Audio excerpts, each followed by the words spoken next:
Salut les cartophiles et bienvenue sur cette nouvelle vidéo. Aujourd'hui j'avais envie de vous présenter un jeu qui n'est pas nouveau contrairement à ce que je m'apprêtais à dire à l'instant, mais qui est en tout cas un peu plus nouveau du moins dans ma pratique. Et c'est un jeu qui n'a de cesse de monter, on en entend de plus en plus parler. Et a priori pour de très bonnes raisons. Ce jeu s'appelle l'Oracle des Harmoniques et c'est une création exclusive de Angelo Loria. Alors, certainement, certains d'entre vous ont peut-être déjà vu ce jeu passer. Je crois que j'en avais déjà un petit peu parlé dans certaines vidéos.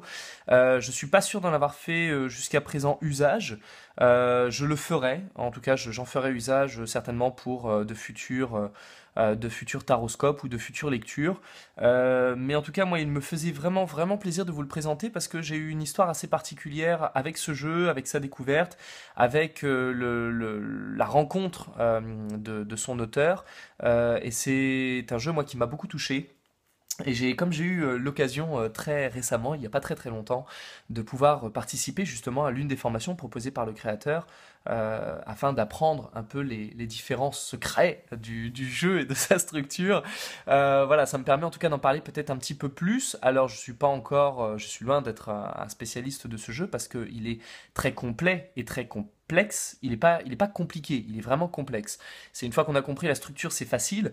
Mais il y a énormément, énormément d'éléments à l'intérieur de ce jeu, puisqu'on va voir que c'est un jeu qui, en réalité, est un peu double. Alors, ça rappellera également des choses aux personnes qui travaillent avec mon oracle des origines, parce qu'on constate que le système est un petit peu dans la même manière, dans la même veine, c'est-à-dire qu'on fonctionne de deux manières différentes, avec un aspect divinatoire purement par tirage de cartes, et ensuite par une lecture de l'individu en fonction de sa date de naissance. La manière dont fonctionne mon jeu et l'oracle des harmoniques est différente, mais la structure en filigrane derrière est la même. Et donc du coup, moi, ça a vraiment éveillé mon intérêt. Je me suis dit, oh, ça m'a l'air pas tout mal, et du coup, ça mériterait d'aller jeter un œil. Et en réalité, bah, le jeu est beaucoup plus profond encore que ce qu'on peut envisager à première vue. Alors, vous allez retrouver en dessous dans la description de la vidéo, vous allez voir les liens qui mènent au site d'Angelo.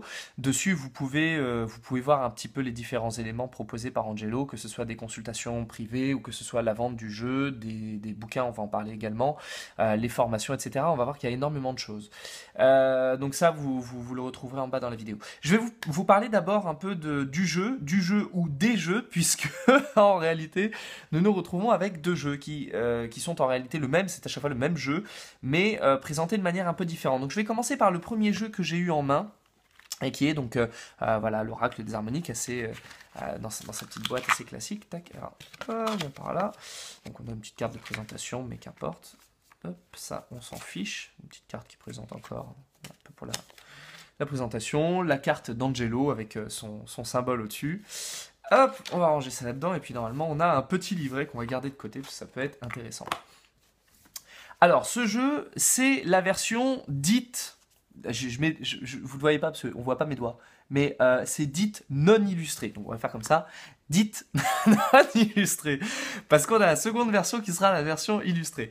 Donc c'est une version qui est beaucoup plus épurée que la deuxième. On verra un petit peu ce que ça donne. Mais je vais au moins vous présenter la structure pour voir un peu comment ça marche.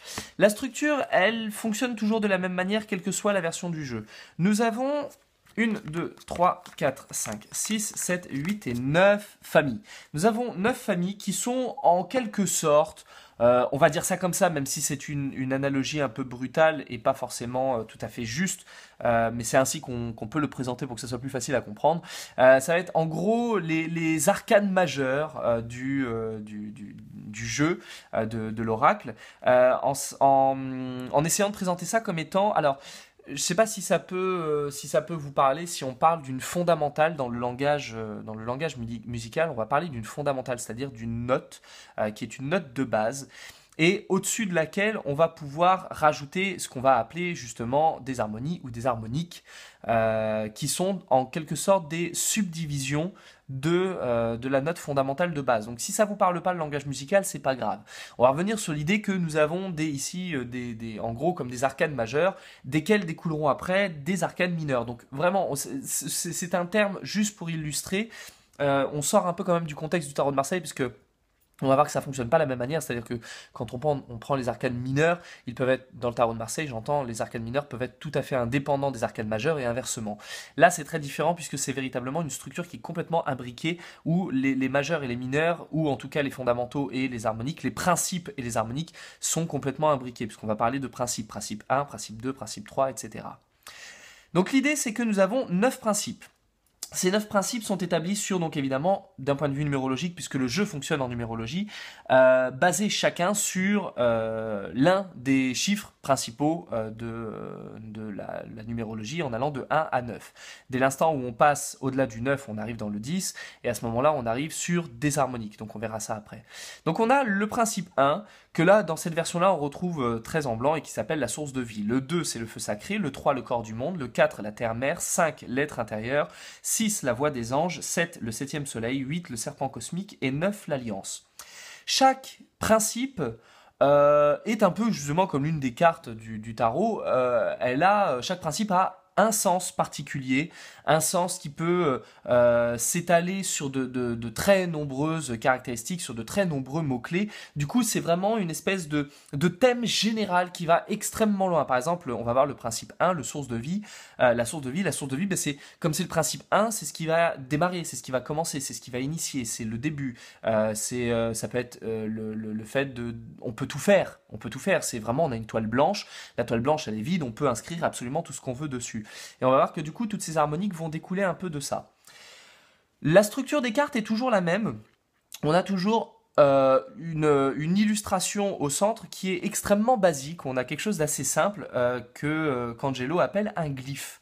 Alors c'est un symbole que lui-même a dessiné et dont il a reçu l'inspiration. On va voir qu'en fait tout ce qu'il a mis en place, tout ce qu'Angelo a conçu, que ce soit les principes, que ce soit les harmoniques, les significations, mais aussi après, au-delà, quand on parlera du zodiaque. Tout ça est venu, en gros, chez lui, en quelque sorte de deux points. D'abord parce il vouait un très grand intérêt, et encore maintenant d'ailleurs, au tarot de Marseille, à l'astrologie, à tout un tas de structures un peu ésotériques, que ce soit la Kabbale, parce qu'on va retrouver évidemment la Kabbale dans les 9 principes, quand on prend les différentes séphiras de l'arbre, on va retrouver justement ces éléments-là dans l'arbre séphirotique. Et donc on va voir que c'est en réalité une espèce de conception pluriculturelle qui a été mis en place, c'est-à-dire qu'en gros, on peut trouver toutes les connaissances dans le monde, mais pour essayer de leur donner un ordre et pour essayer de tracer des ponts entre eux, c'est un petit peu plus compliqué. Chez Angelo, c'est venu de manière un peu inspirée, un peu intuitive. Il fait partie de ces gens qui sont très branchés, très de type canal, on va dire. Et voilà, ce sont des espèces de modems, mais loin des modems 56K. On est en fibre optique. Et ces gens-là sont extrêmement connectés et reçoivent du coup énormément d'informations. Et chez lui, c'est venu un peu intuitivement, voilà, d'avoir les liens, les tracés qui se faisaient. Et chez Angelo, ça passait beaucoup par la numérologie. On avait véritablement un attachement à la numérologie. Et donc du coup, ce qu'on va retrouver, c'est qu'on va avoir ce glyphe qui lui a été inspiré, et on va voir après, au-delà de ces principes, on va voir la manière dont ces principes découlent. Donc on va prendre par exemple, quand on poursuit, on a donc de 1 à 9, quand on arrive après sur le 10, on va retomber sur la même famille. Puis le 11, ça sera de la famille 2, parce que 11, c'est 1 et 1, donc 2. Puis le 12, parce que 1 et 2, 3, donc ça va venir sur le principe 3. Et ainsi de suite, et donc on va se retrouver avec, en gros, 36 cartes, chacune répartie dans 9 familles différentes. Alors ce qui va être intéressant dans les deux versions, mais celle-ci, là sur cette version-là, c'est assez clair parce qu'on a très peu d'illustrations, c'est évidemment les couleurs, on retrouve des couleurs à chaque fois similaires, et donc du coup c'est assez facile de retrouver le type de famille dans lequel les cartes correspondent. Et en réalité, quand on va voir la famille dans laquelle la carte se trouve, on peut donc remonter au principe de base. Par exemple, ici, on a le 28, mais on voit que c'est très blanc, donc on sait que ça va correspondre au blanc, qui va être le principe 1, la source de vie. Donc on va avoir plus facile de trouver sa signification. Ce qui va être intéressant également, c'est de voir la manière dont les glyphes sont agencés, parce qu'on a des choses extrêmement intéressantes au niveau des glyphes. C'est-à-dire qu'ils sont conçus d'une manière assez logique. On va dire ça comme ça, c'est-à-dire que c'est assez logique, il y a quelque chose de structuré. Alors, c'est pas toujours régulé, c'est-à-dire qu'on ne retrouve pas ça pour toutes les cartes, mais pour une majorité d'entre elles, on a une espèce de... Bah, tiens, par exemple, on va commencer par le premier, parce que justement, c'est le premier, ça va être plus intéressant. Hop, tac. Alors, on a par exemple le principe 1, qui est le principe la source de vie. Sa première harmonique, ça va être la 10, puisque 10 c'est 1 et 0, donc 1. Ça va être la couronne. On va retrouver le même symbole ici. Alors on n'a pas le symbole du 0, puisque le 0 n'existe pas. Par contre, on a une espèce de petit arc de cercle qu'on va éventuellement retrouver un peu dans le principe 2, puisque du coup ça va être le deuxième degré en quelque sorte. On va retrouver la salamandre, qui va arriver en harmonique en 19, puisque 1 et 9 va nous donner 10, donc encore une fois le principe 1. On va retrouver encore une fois le symbole du principe 1 qui se trouve ici, avec cette fois-ci une espèce de signe un peu étrange en plus. En réalité ça, puisqu'on est dans le 19, le 19 ça va être donc 1 et 9, donc on va retrouver le 1 et on va retrouver, tac, le principe 9 qui va s'y mélanger. Donc on va retrouver le glyphe qui va venir le composer. Et ensuite on a le scarabée, donc le scarabée c'est 2 et 8, c'est 28. Donc 2 et 8 encore une fois ça donne 10, donc ça donne 1 et 0, 1. Et donc on va retrouver encore une fois le symbole du 1, mais on va retrouver également l'arc du 2, comme on a vu, hop, tac, ici, le glyphe du feu sacré, on va le retrouver là, puisqu'on a le 2 du 28, et on a le 8 après, qui va être le principe 8, c'est-à-dire le serpent cosmique, une forme de 8, et qu'on va retrouver juste derrière. Donc on va voir du coup que les symboles, même les glyphes eux-mêmes, sont structurés de manière extrêmement logique, et que c'est pas du tout hasardeux. Et on va retrouver ça donc évidemment pour chacune des cartes. Donc on va voir ici par exemple dans le principe 2, on a le principe 2 ici. On a la foudre qui arrive en première harmonique. En deuxième harmonique on a la roue céleste. Et en troisième harmonique la nouvelle ère. On a, hop, et par ici. On a pour le principe 3, on a le corps du monde. Donc là on est vraiment sur quelque chose d'un petit peu plus structuré au niveau du glyphe, puisque là d'abord on a juste un trait, puis ici on a une courbe. Là on commence à avoir une légère structure qui apparaît. Le corps du monde qui se décline en l'Orient, puis l'Occident, puis l'Arche. Donc c'est amusant parce que l'Orient, voilà, l'Orient c'est ce qui commence en quelque sorte, c'est là où le soleil va se lever. L'Occident c'est là où le soleil va se coucher, donc c'est les choses qui terminent. Et après on a l'Arche, donc ça va être celui justement qui voyage et qui se déplace de l'un à l'autre. Ensuite on a le principe 4 qui va se décliner, mon principe préféré, j'ai beaucoup d'attachement pour ce principe, je l'aime beaucoup. La terre-mère qui se décline en lotus, puis en arbre, puis en palais. Alors le lotus c'est l'une de mes cartes préférées, parce qu'elle me touche d'assez près dans mon thème, mais on en parlera ensuite. Le principe 5 qui va représenter l'être intérieur, donc on va avoir beaucoup d'émotions, on va avoir beaucoup de ressentis. L'être intérieur qui va donner l'équinoxe, puis l'empreinte, puis la rose mystique qui est d'ailleurs mon signe de naissance. Nous avons ensuite la voix des anges, donc on a beaucoup la notion de parole. Ce qui est drôle, c'est que de manière intuitive, Angelo a dessiné la voix des anges de cette manière-là, avec un V. En latin, la voix, vox, s'écrit justement avec un V, et ce qui est très drôle, c'est que les cordes vocales, quand elles s'ouvrent et se ferment, en fait, prennent la forme d'un V, justement, et se trouvent dans le cartilage thyroïdien qui a la forme d'un V. Donc c'était assez amusant de voir un peu ça. Donc on a la voix des anges, on a l'oracle, le messager et l'alphabet. Donc on va voir que ça a vraiment un rapport avec l'écriture, le langage, la transmission, mais aussi la structure, la manière de construire les choses. On a le 7e soleil qui, voilà, brillant comme le soleil, va beaucoup être en rapport avec l'image personnelle, qui va se décliner en miroir, en masque et en aura. Bah oui, c'est un petit peu logique, le miroir, quand on se regarde, on est face à notre image. Le masque que l'on va mettre, ou les masques que l'on va pouvoir porter pour les différents rôles que l'on peut incarner. Et ensuite l'aura, où là on va vraiment dégager quelque chose qui sera perçu par les autres. Un autre principe que j'aime bien, même s'il n'est pas forcément très facile, il est très subtil, c'est un harmonique, c'est un principe un peu sombre, un peu occulte, un peu noir, donc pas forcément très évident au premier abord. C'est le serpent cosmique qui se décline en la lune, le phénix et le sphinx. Et enfin, tac, on a le dernier principe qui est le principe 9, qui est le principe d'alliance, qui se décline en mémoire, en prophète et en livre. Donc voilà pour les 9 principes et la manière dont ils se déclinent. Donc on a vu un petit peu la façon dont le glyphe se présente, et quand on achète ce jeu-là, on a un petit livret avec qui présente de manière un peu succincte, mais franchement ça présente plutôt pas mal les différentes cartes. En gros, on a évidemment les principes, mais aussi les harmoniques. Et donc par exemple, tac, voilà, on avait la voix des anges, on en parlait tout à l'heure, juste derrière la voix des anges, on est en 6, donc on va prendre là. On a un petit conseil, exprimez-vous, et en dessous on a quelques mots: vie extérieure, communication, médias, diffusion publique. Donc ça nous donne vraiment le sens global de la carte. Et après, quand on va les décliner, on va pouvoir trouver par exemple 15 l'oracle. 15 l'oracle, ça va nous dire, dites ce que vous avez au fond de vous, la parole, l'innocence, la spontanéité, communication orale, voix, chant, expression, écoute. Le messager qui sera en 24, tac, va se trouver de l'autre côté. Le messager, ça sera échanger, communiquer, aller vers les bonnes personnes, les réponses à vos questions abondent. Donc là, on va parler de dialogue, on va parler d'échange, courrier. Il sera plus seulement l'idée de parler, mais ça va être vraiment l'idée d'échanger, de faire de l'un à l'autre.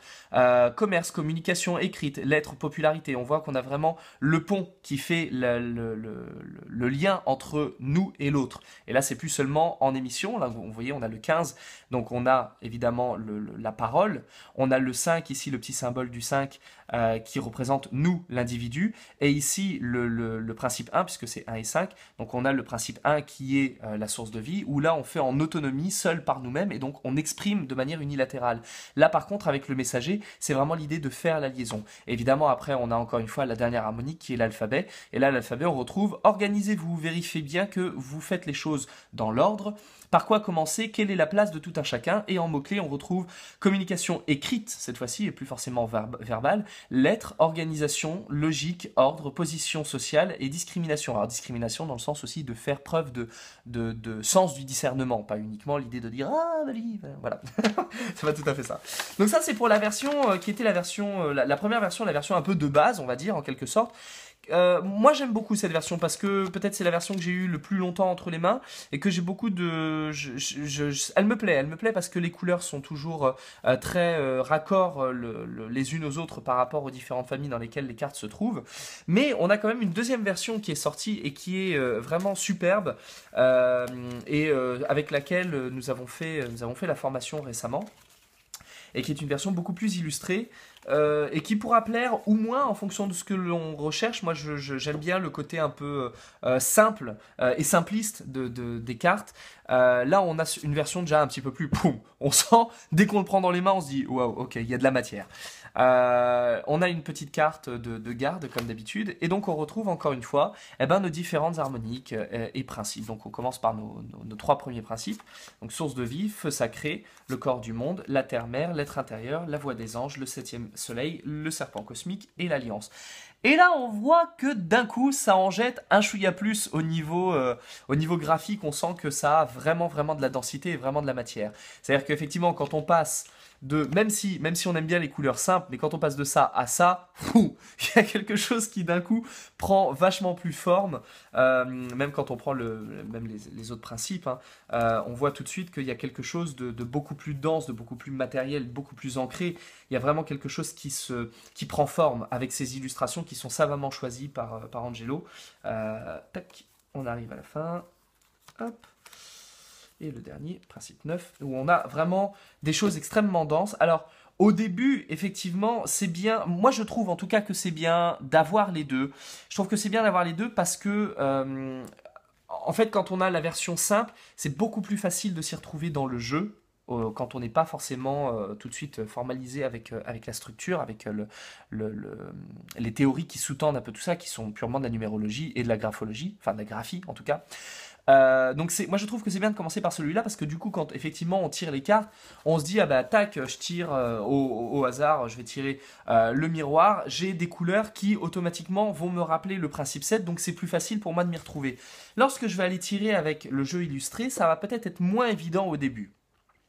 Et c'est vrai que on a des illustrations qui sont très riches et qui sont très denses. Donc par exemple, là, si je reprends la même illustration, tac, pof, pof, pouf, je ne sais plus laquelle j'étais. Par exemple, Laura, voilà, Laura qui fait partie du septième soleil. Quand on arrive dessus, ça va pas forcément au début être tout à fait évident que ça en fait partie. Le masque, par exemple, va en faire partie aussi. Et lorsque je vais aller trouver l'autre, Tagazu.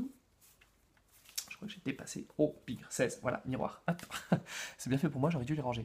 Voilà, on a le miroir, on a le masque et on a l'aura. Ce sont donc des harmoniques du principe 7, le septième soleil. C'est vrai qu'a priori, au début, quand ça démarre, on n'est pas forcément, on se dit, ça vient d'où ça? Donc au début, on compte ou alors on regarde les glyphes. Et c'est vrai qu'au début, c'est pas forcément le plus évident. Quand on a commencé avec l'autre, c'est hyper simple, ça devient hyper intuitif et du coup on comprend tout de suite. Et après, on peut passer à celui-là qui énergétiquement est extraordinairement plus riche et beaucoup plus dense. Après, au niveau des illustrations, évidemment, on retrouve encore une fois les glyphes, mais c'est vrai qu'ils sont beaucoup plus fondus dans l'illustration, donc encore une fois, quand l'œil n'est pas avisé, c'est pas forcément évident au début. Néanmoins, moi je trouve que fonctionner avec les deux est extrêmement intéressant, et si on peut même dans un tirage compiler les deux, c'est d'autant plus riche, c'est d'autant plus intéressant. Moi j'aime beaucoup, les personnes qui ont déjà suivi mes cours savent que moi j'aime bien tirer, par exemple quand je fais avec le tarot de Marseille, j'aime bien tirer avec 2 ou 3 jeux en même temps. Ça m'arrive aussi de le faire en consultation parce que des fois une même carte peut ressortir plusieurs fois. Là ça peut être intéressant du coup aussi d'avoir les deux jeux à la fois. Donc je vais revenir du coup sur la deuxième version, la version illustrée, parce que c'est vraiment là-dessus que je vais me concentrer pour essayer de vous le présenter un peu. Tac. Donc, je vais vous les redonner dans l'ordre. Hop là. Ce qui va être intéressant, c'est que on peut voir une petite chose sympa, qui est quand même une bonne idée de la part d'Angelo, c'est d'avoir mis les principes en chiffres romains. C'est-à-dire qu'on a le 1 avec un seul i, le 2, le 3, le corps du monde, 4, la terre-mère, 5, l'être intérieur, 6, la voix des anges, 7, le septième soleil, 8, le serpent cosmique, 9, l'alliance, et à partir du moment où on attaque les harmoniques, on vient sur les chiffres arabes, et dans ce cas-là, ça devient, on sait tout de suite si c'est une harmonique ou si c'est un principe. Alors évidemment, après, on l'apprend, mais pour ceux qui débutent, c'est toujours intéressant, c'est bien d'avoir cette division. Ah oui, très joli dos aussi, j'en ai pas parlé. Là, ici, sur la première version, il est un peu plus sibyllin. Là, il est beaucoup plus marqué. J'aime beaucoup le dos, est très vibrant et très sympa. Et du coup, on va regarder les cartes ensemble. Donc, on a la couronne, en principe 1. En principe 2, on a la foudre, où là, on retrouve un petit peu le côté circulaire, et ici aussi, du principe 2, que l'on ne retrouvait pas. Là, on retrouve le glyphe voilà, en forme un peu d'arc-en-ciel. Là, on le retrouve là, léger, mais il y est. Alors que dans la version non illustrée, nous ne l'avions pas. Nous avions juste l'éclair. Et donc, c'est intéressant, puisque c'est quand même l'éclair qui descend de la foudre, donc en forme de foudre, évidemment. Donc, ça descend du ciel. Et donc, on retrouve le principe 1. Et comme c'est 11, forcément, il y est 2 fois. Voilà, donc ça va représenter la césure, le fait d'être cassé, brisé, de suivre un autre chemin. 11, 12, l'Orient, 13, le Lotus, magnifique, une des cartes que vraiment je préfère. L'équinoxe, l'oracle, le miroir, la lune, la mémoire, avec les petits escaliers derrière, j'aime beaucoup. La salamandre, la roue céleste, on a une espèce de côté un peu roue de fortune, voilà, avec les 4 saisons, c'est très sympa. L'Occident, l'arbre, l'empreinte, le messager, encore une fois qui fait l'arc-en-ciel. Donc par exemple, on a un ange là, parce que l'ange va représenter l'intermédiaire entre le terrestre et le céleste, entre l'homme et Dieu. Mais on peut aussi y voir un peu l'image de Hermès, Hermès ou Mercure, qui était justement le messager des dieux, ou de Eris également, qui était messagère des dieux et qui partait à tire d'aile pour passer les messages. Le masque. On a une espèce de masque derrière, un peu effrayant, parce qu'il y a, voilà, on sent que ça vibre, on sent que c'est pas choisi au hasard. Le phénix qui est superbe, vraiment une très belle carte. Le prophète aussi très très beau. Petit message spécial pour Christelle. Le scarabée, une carte que j'aime beaucoup.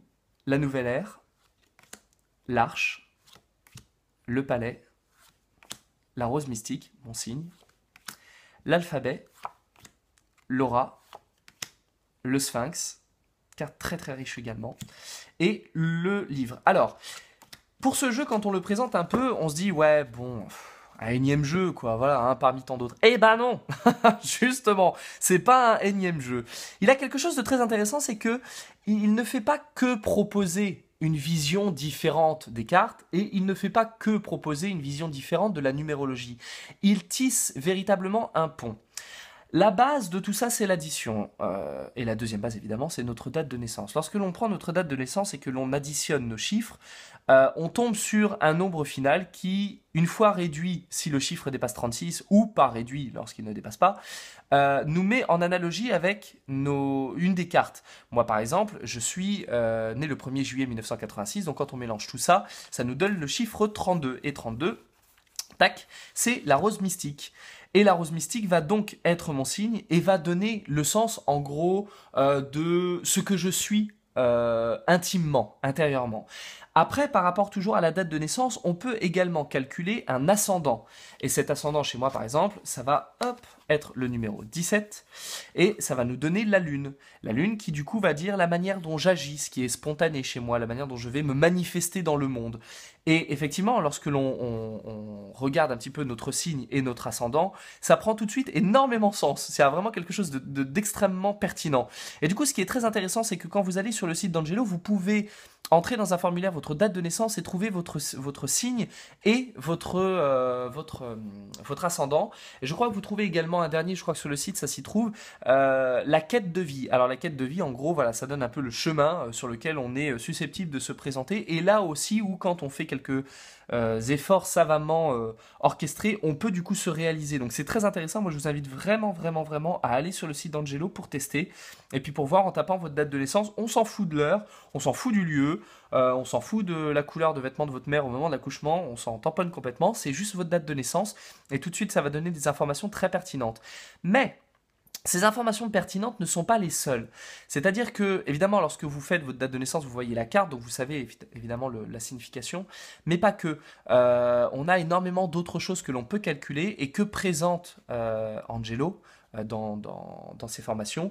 Donc par exemple la manière dont on agit, notre ascendance, que nous sommes à l'intérieur de nous, notre quête, mais aussi nos émotions, la manière dont on gère les émotions, la manière dont on gère l'image à l'autre, la part sombre à l'intérieur de nous, les choses que l'on ignore, les choses sur lesquelles on peut compter. Donc en réalité, juste par la date de naissance, on peut se créer un profil complet de 9, même une dixième en réalité caractéristique de naissance et qui nous détermine tels que nous sommes et nos forces et nos faiblesses en quelque sorte, ce que l'on peut faire et ce que l'on peut mettre en avant. Et je peux vous assurer que c'est assez bluffant. C'est assez bluffant au point que lors de la formation, Angelo nous donne en réalité le signe, l'ascendant et la quête de vie d'un individu que l'on ne connaît pas, c'est-à-dire qu'il ne nous donne pas le nom, il ne nous donne pas l'identité de la personne, il nous donne juste les 3 éléments et il nous dit avec ça de monter le thème et de pouvoir à la fin éventuellement trouver qui c'est. Et je peux vous assurer qu'effectivement on trouve facilement qui c'est réellement bluffant, c'est vraiment très,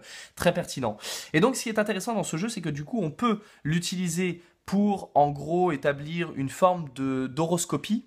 Alors Angelo appelle ça une astrologie, moi j'appelle pas ça une astrologie parce qu'on n'utilise pas les planètes, j'appelle ça véritablement une horoscopie, dans le sens où on peut du coup voir un peu le contenu de notre année ou de notre mois ou de notre journée, on peut établir voilà, une forme d'horoscopie hyper intéressante pour nous permettre de savoir, bah tiens, à partir de demain j'entre dans tel cycle, donc je sais que je vais être susceptible de vivre telle chose, mais ça veut dire aussi que du coup je peux mettre telle force en avant pour essayer de m'en sortir et rebondir intelligemment. Donc du coup ça devient un véritable outil de développement personnel. C'est pas uniquement pour lire l'avenir, c'est aussi en se disant ah ok je suis dans telle énergie, donc du coup ça peut être intéressant de rectifier le tir de cette manière. Donc ça devient véritablement un outil de construction du quotidien. Après, au niveau des cartes, évidemment, bah, c'est comme tout jeu, hein. C'est-à-dire que ce sont des choses qui se découvrent au fur et à mesure, ce sont des choses que l'on aborde, que l'on apprend. Par exemple, voilà, je vous ai parlé tout à l'heure de la source de vie. On va retrouver le principe principe numéro 1. Si je prends les différentes harmoniques, on va retrouver la couronne, on va retrouver tac, la salamandre et on va retrouver le scarabée.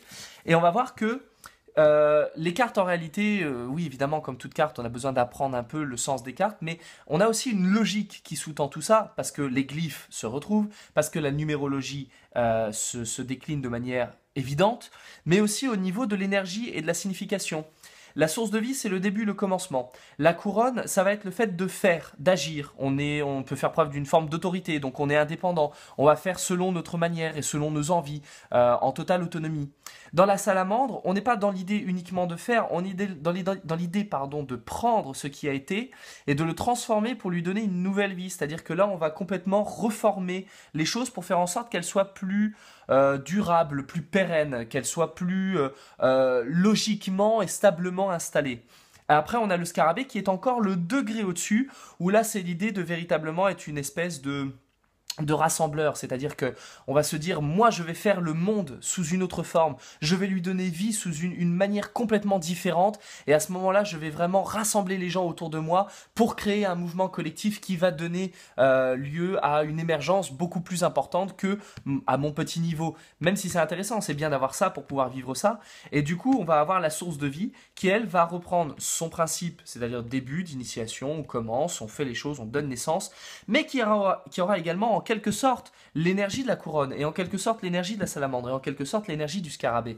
Et en cela, ça va nous donner du coup une espèce de logique et de graduation, et toutes les cartes du coup vont avoir véritablement un sens évident. Quand on sait comment ça fonctionne, après ça devient extrêmement facile de comprendre ça. Donc on n'est pas si obligé que ça d'apprendre par cœur les cartes. Il y a vraiment quelque chose, il y a vraiment un langage en fait derrière.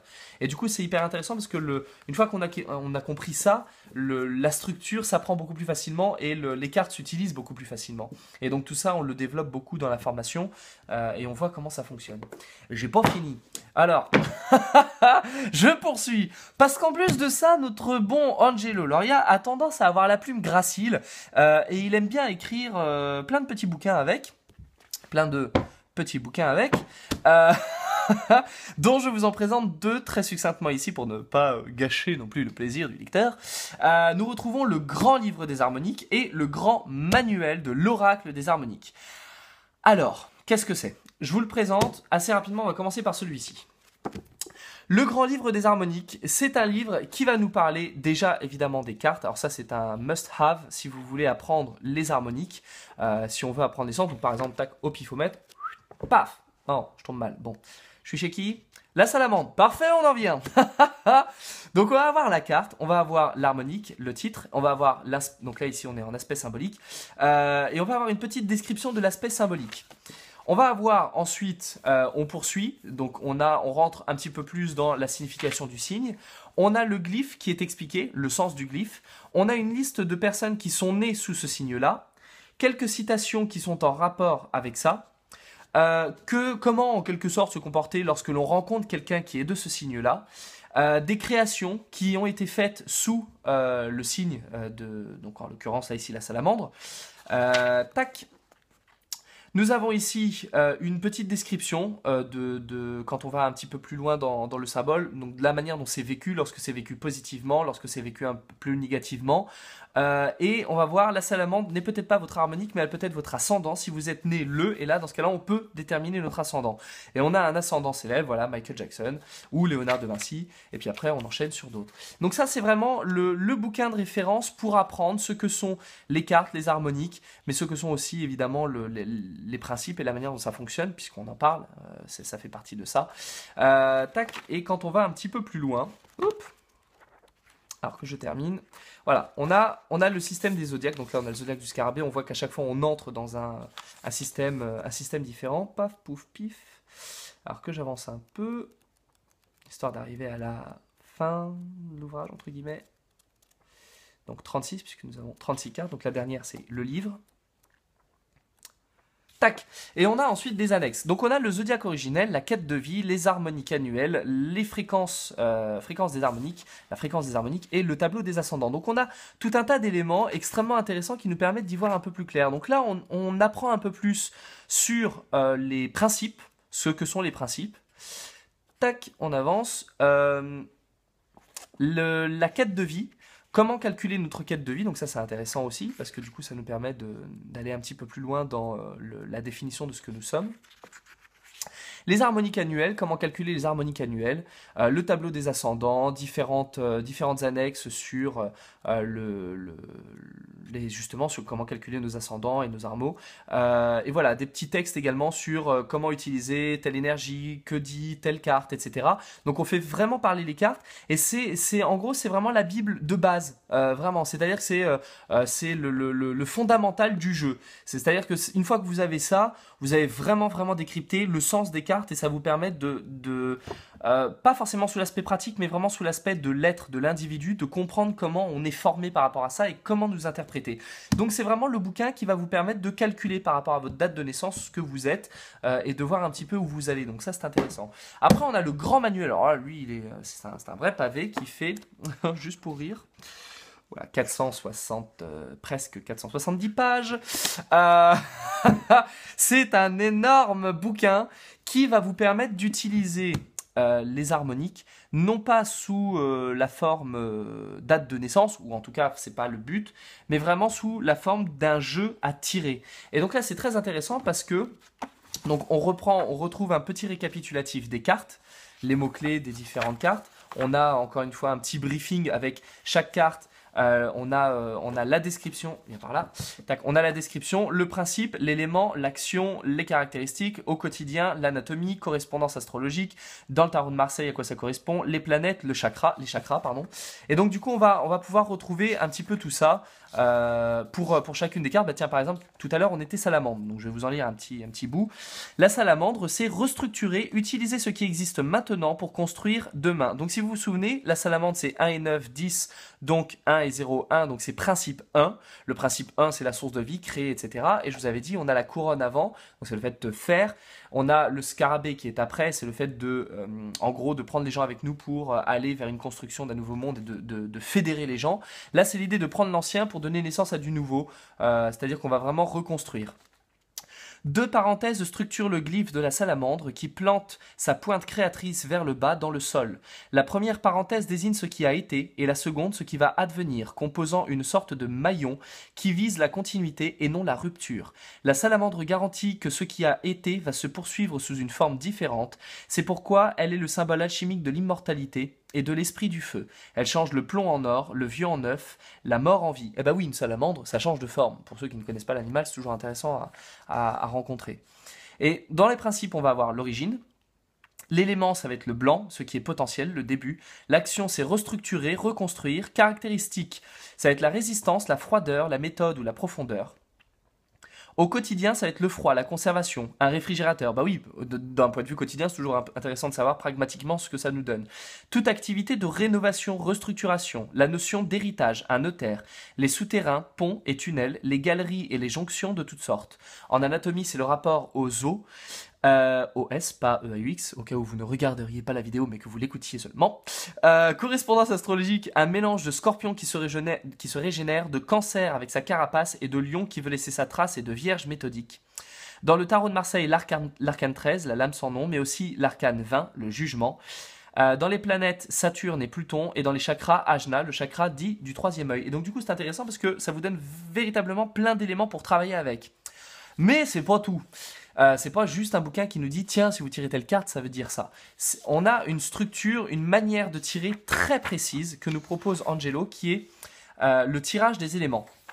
C'est-à-dire que comme nous avons 9 harmoniques, 9 principes, nous allons avoir 9 principes de 9 éléments à partir desquels nous allons faire notre tirage. En réalité, on en a un dixième, mais chut, on le dit pas.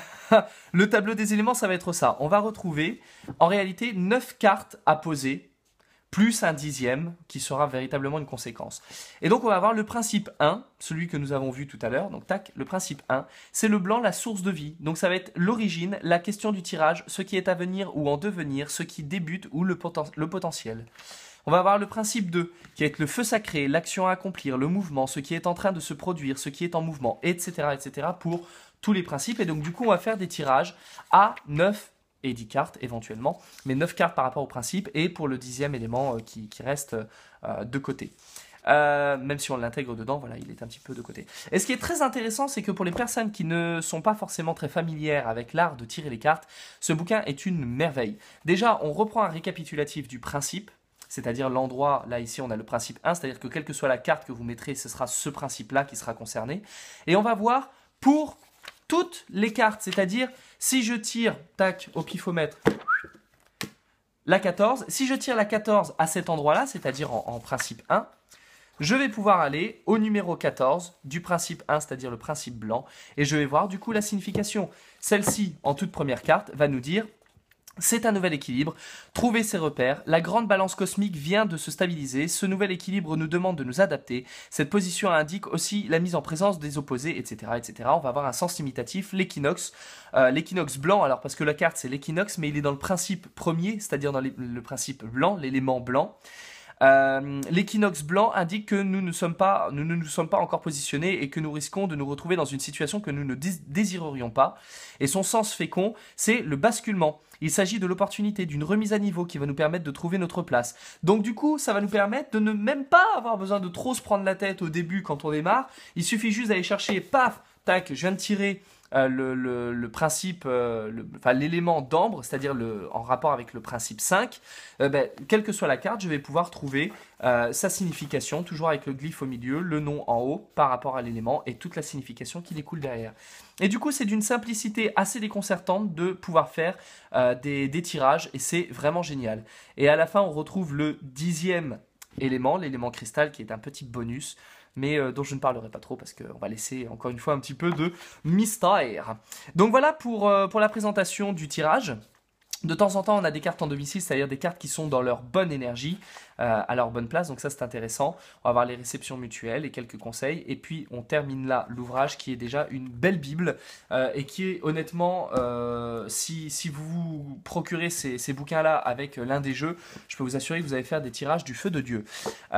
Évidemment, moi je vous recommande vivement de suivre une formation avec Angelo, moi j'en sors, en tout cas de la première.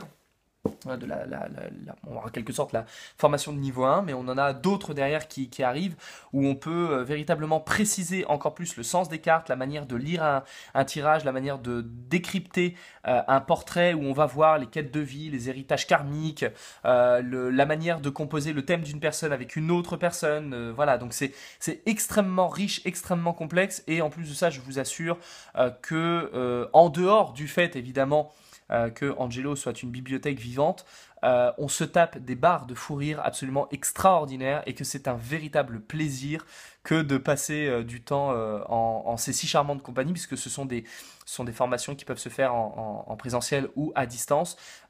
Personnellement, moi je ne pouvais pas être présent, donc j'étais sur Skype, donc j'ai fait la formation sur Skype, comme pas mal d'autres personnes aussi, et je peux vous assurer que c'est délectable, on se fait vraiment des bons fous rires, et que c'est un plaisir absolu que de vivre ces instants-là, et qu'en plus de ça, on apprend beaucoup, on apprend du jeu, on apprend de l'astrologie, on apprend de la numérologie, on apprend de la tarologie, on apprend de la symbologie, on apprend de l'alchimie, on apprend également sur nous énormément, parce qu'on se décrypte, on se dépouille, on se détaille, on voit des choses, on se dit mais oui, c'était tellement évident, ça prend du sens.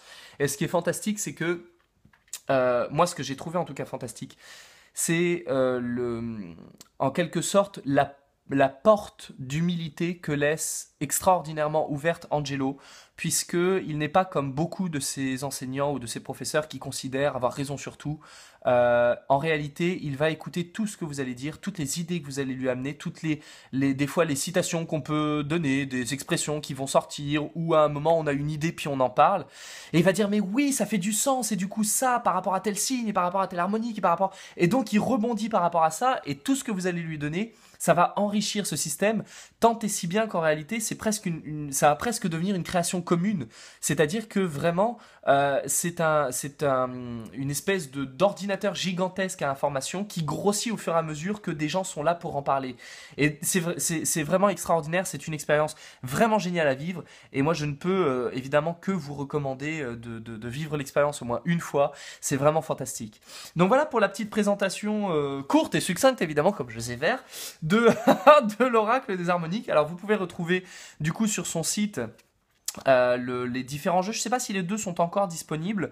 Moi j'ai les deux, tralalalaler, voilà, donc si je ne sais pas, on verra sur le site si les deux sont encore disponibles. Si les deux sont disponibles, moi je vous invite vraiment à prendre les deux. Celui-ci d'abord pour vous formaliser aux différents principes, aux différentes harmoniques, aux différents glyphes et aux différents éléments également. Par exemple, on sait que le premier élément c'est l'élément blanc, effectivement on le retrouve, alors que dans le jeu c'est pas forcément très évident au début, voilà, parce que là on est vraiment sur de l'illustration, donc c'est beaucoup plus sibyllin au début, mais c'est bien de commencer du coup par celui-ci et après de rempiler par celui-là. Mais si vous n'avez que celui-là ou que celui-ci, je peux vous assurer que c'est pas grave, ça fonctionne très très bien également. Et après au niveau des bouquins, évidemment, moi je vous recommande, je peux pas vous recommander autre chose que les deux que je vous ai présentés, ils sont très complémentaires et en même temps extrêmement exhaustifs. Le grand livre des harmoniques et le grand manuel de l'oracle des harmoniques. Alors d'autres livres sont prévus, d'autres sont sortis, d'autres sont à... Voilà, bon bref, il est une imprimerie à lui tout seul, Angelo Lauria, il a une productivité extraordinaire. Donc ça fait plaisir d'avoir des auteurs qui nous mettent à disposition autant d'outils utiles et avec autant de générosité. Voilà, vous me trouverez des auteurs qui pondent des pavés comme ça pour un prix aussi abordable. Voilà, c'était pour la petite présentation de l'oracle des harmoniques. Si vous avez des questions, évidemment, je ferai en sorte d'y répondre, donc que ça soit sur YouTube ou sur Facebook en commentaire ou en message privé. Mais je vous invite également, évidemment, à rejoindre le site d'Angelo Lauria et de rejoindre sa page sur Facebook.